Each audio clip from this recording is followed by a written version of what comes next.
यहाँ पर शदीद गर्मी है और बहुत सारे लोग यहाँ पर कल से आए हुए हैं और फुटपाथ पे बैठे हुए हैं। किसी की भी नहीं सुनी। 10,000 लेके अंदर भेज रहे हैं। एजेंट खड़े होंगे ने। अच्छा, 10,000 रुपया दो 10 नंबर तो उत्ते तो जान ही कोई नहीं जाना। उससे पहले तो 10,000 रेट है अंदर जान का। ओए होए, तो मेरे को तो 10,000 कोई नहीं है। मैं उमरपुर सियालकोट से आया हुआ हूँ। 3 दिन हो गए इधर दलीलो राउंड हावर में जैरी इंटरनेशनल के दफ्तर के सामने। कोई बंदा बात नहीं सुन रहा, ना ये कोई पूछ रहा है। सुबह जो पहले आ जाते हैं एजेंट के थ्रू वो अंदर चले जाते हैं पेपर चेक करवाने हैं।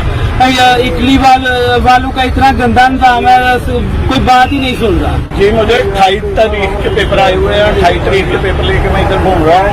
अभी तक मेरी सुनवाई नहीं हुई। पेपर खाली चेक करवाने हैं, चेक ही नहीं कर रहे। 5वां दिन है, हम लगातार इधर खड़े हैं। और आप कहाँ से आए हुए हैं? सियालकोट से आए हुए हैं। ये सियालकोट से आए हुए हैं और इनको बाहर सड़क पे बिठाया हुआ है और इनको अंदर भी जाने दिया जा रहा है। ना कुछ भी नहीं है, इधर कोई सीट भी नहीं है। धूप भी इतनी ज्यादा है।